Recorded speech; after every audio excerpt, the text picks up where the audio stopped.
Pessoal, agora nós vamos começar uma série de 3 aulas que eu vou falar sobre os elementos do Angular.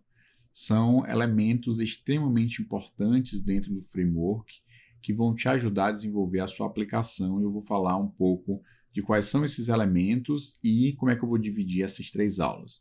Eu vou dar uma recapitulada sobre componentes. A gente já falou de componentes, nós já falamos de módulos também. Então, eu vou falar um pouquinho mais, só alguns detalhes de componentes. Vou falar de diretivas, que é um assunto que até então eu não abordei. Vou falar de rotas e de pipes. A gente vai usar a questão da navegação. É muito importante você entender como navegar entre os componentes. Eu vou falar isso nessa aula. Vou falar de pipes, que são processamentos que você consegue fazer dentro da sua página. Eu vou mostrar para vocês do que se trata. Então, esses são os 4 temas que eu vou abordar nessa aula na parte 1. A parte 2 eu vou falar de Observables, que é um tema extremamente importante usado dentro do Angular. Existe um framework que o Angular usa, que é o RxJS, né, que é programação reativa. Eu vou falar um pouquinho sobre Observables nessa segunda aula, na segunda parte. E na terceira parte eu vou falar de Services. Então, esses 6 temas são extremamente importantes dentro do Angular. Aqui eu estou deixando de fora a parte de módulos, porque eu já falei bastante de módulos em outra aula. Eu já falei também muito de componentes, mas eu vou falar só mais alguns detalhes nessa aula, vou passar bem rápido. E depois nós vamos entrar em diretivas, rotas, pipes. E também, apesar de não estar aí, eu vou falar sobre a questão dos bindings, né? Bindings de evento, binds de propriedade, two-way data bind, one-way data bind, que são assuntos importantes que estão relacionados aí com componentes também, tá bom?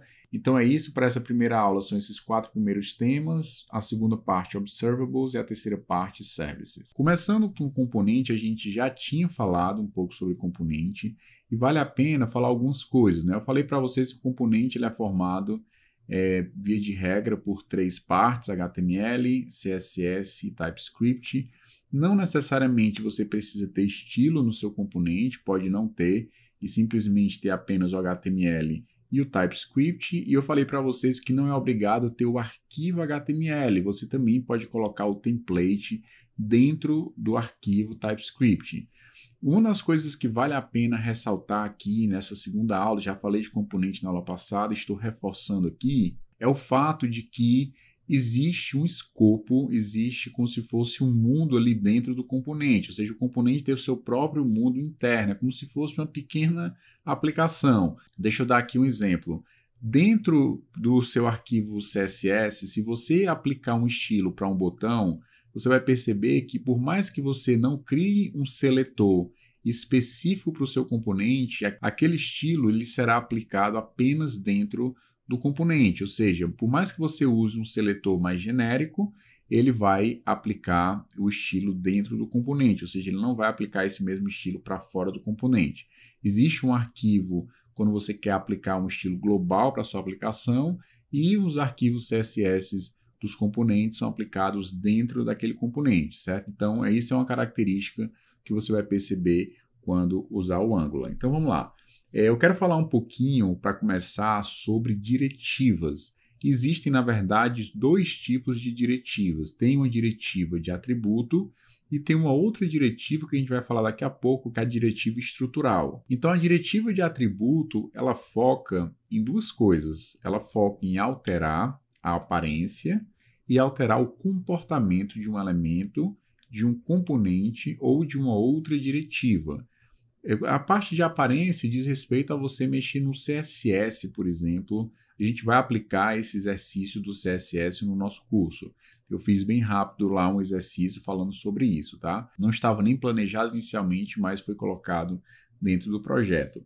E a parte de comportamento quer dizer, por exemplo, você coloca uma diretiva dentro de um determinado botão e essa diretiva faz com que seja feita uma chamada no back-end, seja feita uma chamada AJAX para o back-end da sua aplicação. Então, você pode criar uma diretiva que aplica um determinado comportamento, ou seja, tem uma ação, um código executado por trás. Então, basicamente, são essas 2 coisas que você usa com a diretiva de atributo. Você altera a aparência e você tem como vincular um comportamento para aquela diretiva. Eu vou já mostrar para vocês como é que é a cara de uma diretiva dentro de um código. Então a gente cria uma diretiva, você tem lá no Angular CLI, que é a ferramenta de linha de comando para você criar uma diretiva, e a gente vai ter uma aula sobre isso, certo? Então aqui o que nós temos? Nós temos uma classe chamada RedDirective, que é exatamente o exemplo que eu fiz no curso, vai ser esse exemplo que eu estou mostrando no slide. Nós temos o uso muito frequente dentro do Angular de decorator. O que é um decorator? Decorator, na verdade, é um padrão de projeto. Existe um padrão de projeto que eu não vou aprofundar agora aqui. Ele tem como objetivo evitar herança. Em vez de você ter uma herança, você trabalhar com composição, certo? Para estender um determinado objeto. E aqui, no caso, o decorator são esses arroba alguma coisa que o Angular usa para definir que aquela classe exerce algum tipo de papel dentro do framework. Se você quer que uma classe ela seja um componente, você vai colocar @component. E aqui, para ela ser uma diretiva, você coloca @directive. E esse seletor appRed ele vai ser usado dentro de uma tag HTML ou mesmo dentro de um componente da sua aplicação. E aqui tem a classe. Basicamente o que eu estou fazendo estou pegando o elemento nativo, né, o elemento da DOM, pegando o atributo style e o atributo color dentro de style e alterando uma cor para uma cor vermelha. Por isso que eu chamei o nome da diretiva de red, de vermelho, né? Diretiva vermelho, red directive. E se a gente olhar como ficou isso no HTML, vocês vão perceber, ó. Aqui, no primeiro exemplo, eu estou colocando um ícone na minha tela, certo? Usando Material Icons, e ele pintou na tela um coraçãozinho preto, porque a cor padrão da fonte estava com preto. E quando eu apliquei a minha diretiva, ou seja, eu apliquei um atributo personalizado a esse elemento do HTML, aqui não é um componente, aqui é um elemento do HTML. E eu apliquei essa diretiva appRed, que é exatamente o nome do seletor. Tá vendo aí no seletor, na segunda linha, não está numerado, mas dá para ver, né? Logo depois de @directive, o seletor é appRed.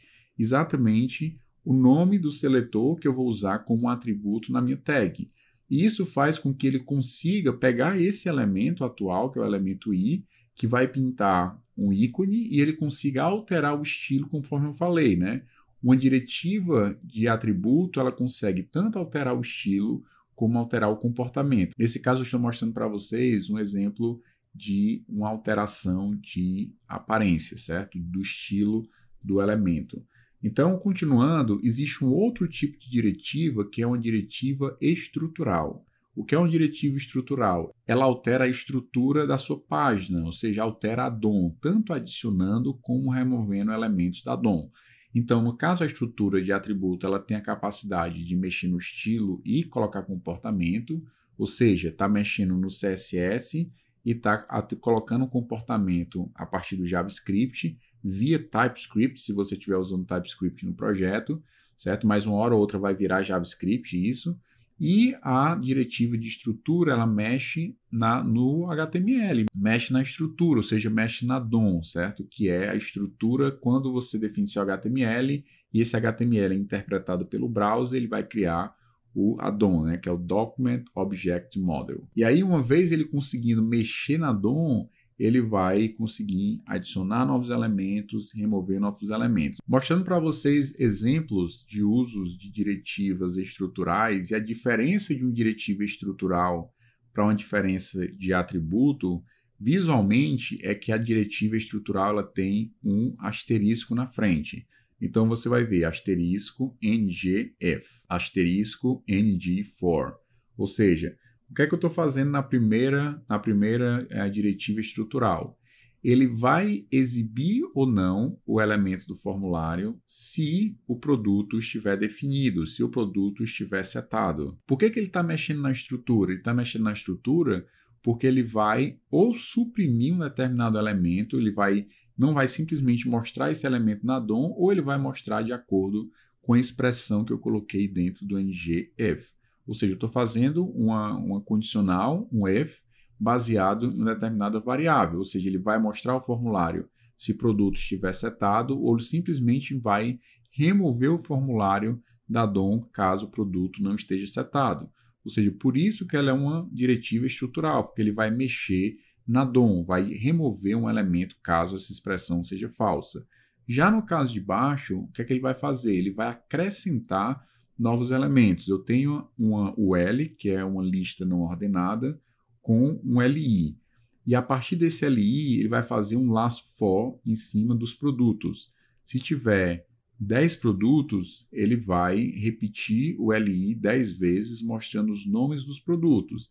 Percebam que essa diretiva estrutural ela vai adicionar novos elementos na DOM de acordo com a lista de produtos. Ele não está simplesmente mexendo em estilo e mexendo em comportamento, ele está acrescentando novos elementos. E daí o fato de que você tem uma diretiva estrutural. Essas duas diretivas estruturais são diretivas que já vêm embutidas no Angular, certo? Existem várias diretivas que já vêm no Angular e esse aí são exemplo de duas delas, uma das as duas, digamos assim, mais usadas no desenvolvimento, tanto para você verificar se vai mostrar ou não determinado elemento na tela, como para você fazer um laço em cima de alguma lista de elementos.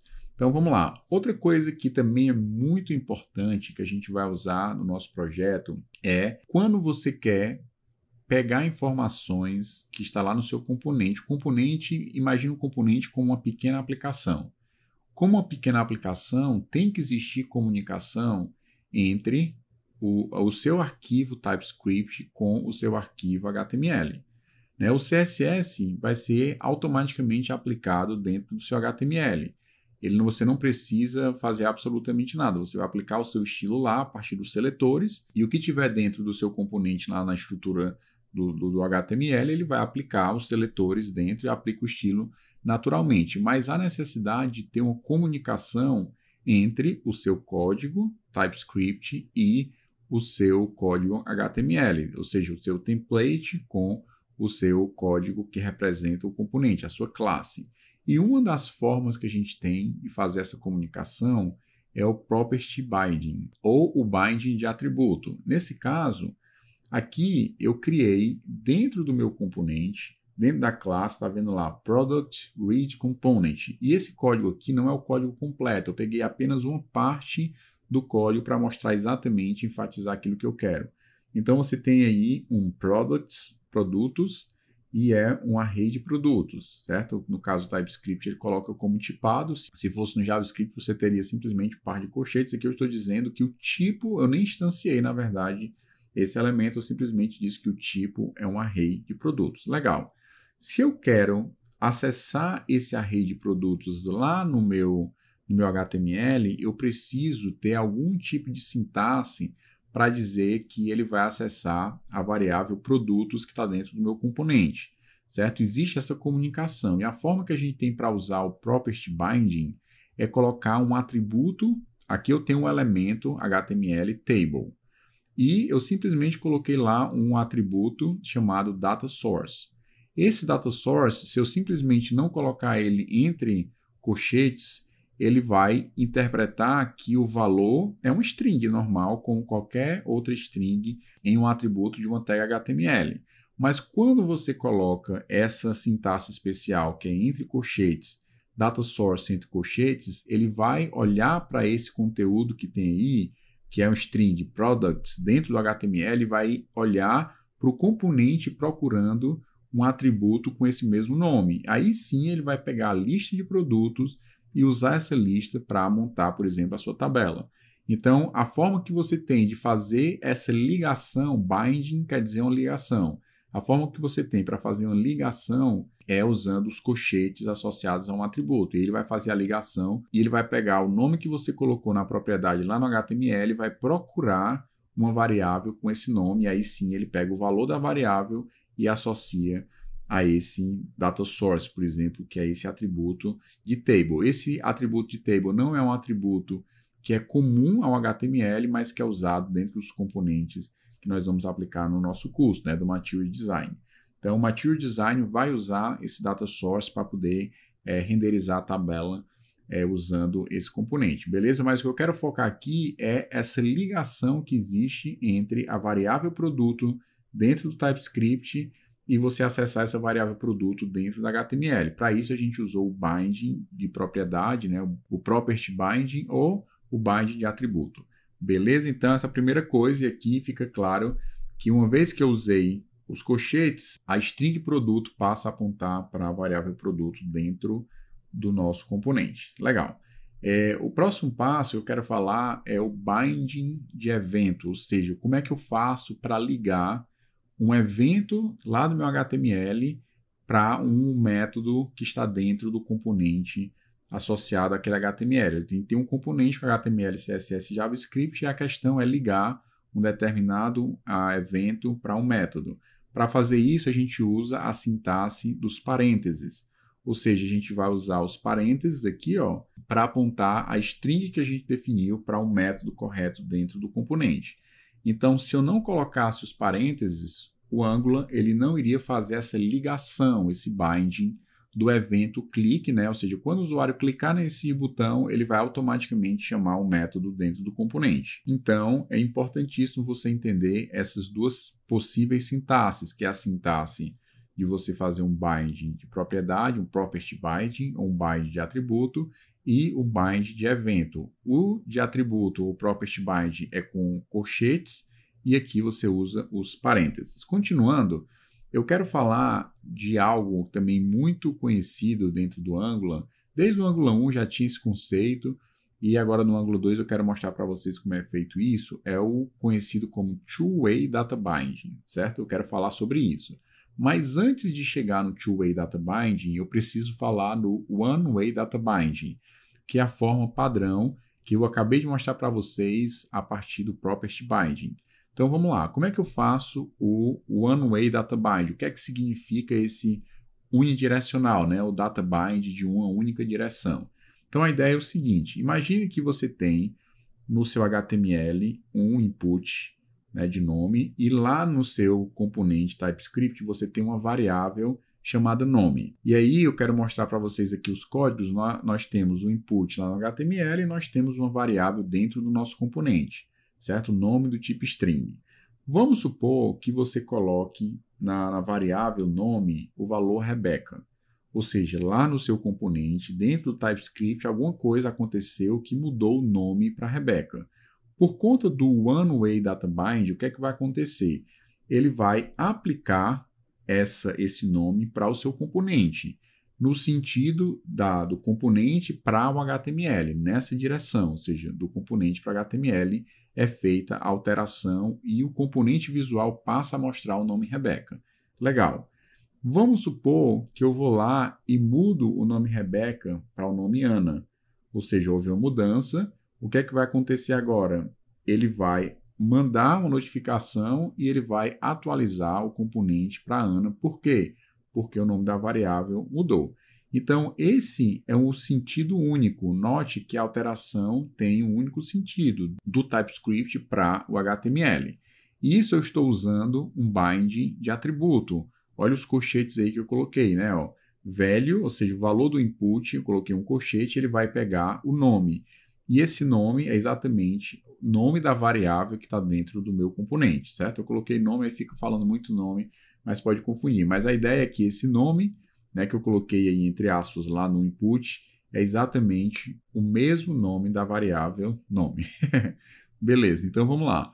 Quando você cria o Two-Way Data Binding, ou seja, o bind de duas direções, significa que se você alterar lá no TypeScript, ele vai atualizar o HTML, e se você atualizar no HTML, ele vai alterar no TypeScript. Ou seja, o sentido de alteração é de duas direções. Tanto se você mexer lá no input, digitando os dados, ele vai alterar o componente, como se você alterar o componente, ele vai alterar o HTML. Quando eu disse componente agora, eu estou pensando no TypeScript, certo? Então, nesses dois sentidos. E para a gente usar essa sintaxe do Two-Way Data Bind, como é que a gente faz? Quando eu quero que um determinado input aponte para uma variável e essa variável tanto seja alterada a partir do HTML, como se a variável for alterada no TypeScript alterar também o HTML, né? Ou seja, nas duas direções você usa colchetes entre parênteses e aí você coloca ngModel, ou seja, ngModel entre parênteses e colchetes significa que você vai usar a sintaxe do Two-Way Data Bind. A gente vai usar isso quando a gente for trabalhar com os formulários, certo? Vocês vão perceber, quando a gente for trabalhar com os formulários de criar usuário, alterar o usuário, excluir o usuário. Excluir não, porque a gente não vai mexer no formulário, vai simplesmente confirmar.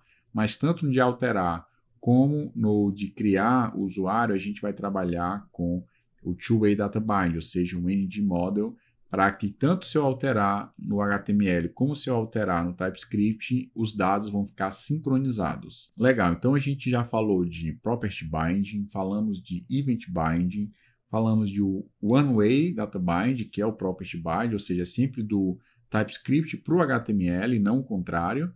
E eu falei do Two-Way Data Bind com o NG Model, lembrando aí da sintaxe, que é dupla, né? Ele usa tanto a sintaxe do evento, que é os parênteses, como a sintaxe do Property Binding, que é os colchetes. Então, colchetes, parênteses, NG Model, você tem o Two-Way Data Bind.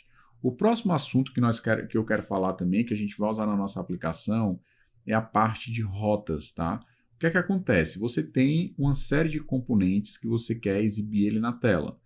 E você quer trocar esses componentes. Eu quero uma hora estar num componente na tela Home da minha aplicação, tem uma hora que eu quero ir para o componente de produto, tem uma outra hora que eu quero ir para o componente de usuário, e aí eu quero voltar para o componente de produto, quero poder ir para a tela de componente do Home, a tela inicial da minha aplicação. E cada componente, você dentro dos sistemas de rota do Angular, isso acontece nos outros frameworks também, você vai fazer um mapeamento entre a URL que você quer que carregue um determinado componente e mapear para o componente. Ou seja, sempre que o usuário entrar na sua aplicação e colocar /home, vá para o componente home. Sempre que o usuário colocar /produto, vá para o componente produto. Sempre que o usuário colocar /usuário, vá para o componente usuário. E eu quero explicar um pouquinho como funciona esse fluxo. Imagine que você tem um componente lá, chamado componente nav, de navegação, e você tem os menus. Claro, nossa aplicação não vai ser desse jeito aí, né? Vocês até já viram a visão geral da aplicação, mas só para mostrar aí como se fosse um menu. O que é que vai acontecer? Quando o usuário ele clica no menu Home e a URL Home é selecionada, automaticamente o componente Home vai ser carregado no que a gente chama de Router Outlet, que é um componente que faz parte do Angular Router, e esse componente ele vai injetar dentro dele os componentes de acordo com a navegação que foi feita. O que vai dizer a navegação é exatamente a URL do componente que foi mapeada. Como houve um mapeamento de /home para o componente home, automaticamente quando você navega para ele, ele vai colocar o componente no local especificado que você disse. Se o usuário for lá e navegar para /produto, automaticamente ele vai trocar os componentes e vai carregar nesse mesmo local que você previamente definiu com o componente lá do router, né, que é o Router Outlet, ele vai substituir o produto. Da mesma forma, se o usuário for lá e navegar para o usuário, ou seja, clicando no menu ou mesmo colocando direto na URL, ele vai substituir o componente produto pelo componente usuário. Então, sempre que você for navegando na sua aplicação, basicamente vai ter um mapeamento entre a rota e o componente. E aí, tendo um mapeamento entre a rota e o componente, ele coloca dentro desse elemento, no Router Outlet, o componente selecionado a partir da rota. Olhando um pouquinho para o código, e a gente, para vocês terem um pouco mais de ideia, você tem aqui um link, lá em cima, um link que eu coloquei, Router Link, e o endereço é /products. Quando eu disse que o endereço é /products, e o usuário clica nesse link, ele vai olhar na lista das nossas rotas qual é o path que bate com o link que eu selecionei. Eu selecionei o link products. Então, ele vai olhar, eu tenho um path aqui que eu chamei de products. Então, o componente que eu quero carregar vai ser o product CRUD component. Não se preocupe muito com a questão do nome, ele vai simplesmente carregar o componente que eu criei com esse nome. E aí, carregando o componente com esse nome, ele vai pegar esse componente e jogar para dentro de Router Outlet, que foi como eu mostrei para vocês na animação passada. Aqui já são trechos de código que foram extraídos da nossa aplicação, só para você entender um pouco mais do que vai acontecer na prática. Então vamos lá. Outro assunto importante para a gente finalizar a aula, se eu não estou enganado, é falar sobre os pipes. O que são os pipes? Pipes são processamentos que você faz em cima de variáveis, ou seja, você tem aí uma interpolação, a gente tem o double mustache, né, aquele padrão, ele vai interpolar, interpretar o que tiver dentro do double mustache. Então, double mustache, né, é porque o símbolo da chave parece um bigode, por isso que eles chamam mustache, né, que é bigode, e double porque são duas chaves de um lado, duas chaves de outro. Eu poderia colocar aqui simplesmente produto, ponto, vencimento e fechar a chave sem ter esse barra date. Isso aí também seria válido, ele iria interpretar o valor que está dentro de vencimento. Mas, eventualmente, o formato que você recebeu, por exemplo, de um banco de dados, não é o formato que você quer exibir. E para isso você pode usar um pipe para fazer a formatação de um dado, por exemplo. Eu recebi um valor numérico e eu quero formatar esse valor como um valor de moeda em real, eu quero botar o símbolo do real e quero colocar 2 casas decimais. Então você pode passar esse valor colocando um pipe, daí vem o nome de pipe, né? Você coloca esse símbolozinho que é essa barra reta, é conhecido como pipe. E aí você pega esse valor, produto, ponto, vencimento, passa para esse date, que é um método que vai ser chamado, e nesse método ele faz o processamento para transformar o vencimento numa data segundo o padrão que você quer. E vocês vão perceber que alguns pipes recebem parâmetros. Eu vou mostrar para vocês. Ó. No caso, nesse segundo exemplo, nós temos aí um product.price. Em cima eu coloquei produto, embaixo eu esqueci de fazer a tradução, tá?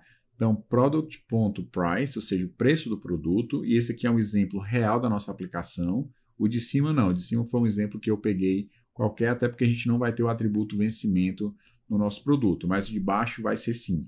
Tá? Não esquece as outras coisas aí que é menos importante agora. O fato é que eu tenho o preço do produto e eu coloquei um pipe e passei para um pipe chamado currency, ou seja, moeda.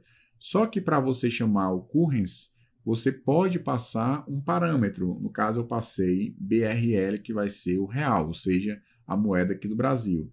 Então, o fato de você ter um pipe, você também pode passar parâmetros, na verdade, mais de um parâmetro, para que você possa personalizar o pipe, ou seja, a chamada da função que processa o dado, no caso aí o preço. Então, você tem um preço, que é um valor numérico, você vai passar para esse currency, ou seja, por baixo dos panos, a execução de uma função, e essa função vai processar o valor, por exemplo, vai colocar o real, vai colocar as casas decimais e tal, pode trocar vírgula por ponto, ponto por vírgula, pode formatar de acordo com aquilo que está dentro do processamento desse pipe. Então, outra coisa que também pode se fazer, só para a gente terminar a aula, é o fato de que você consegue ter uma cadeia de processamentos, uma cadeia de pipes, ou seja, eu tenho aí produto, ponto, vencimento.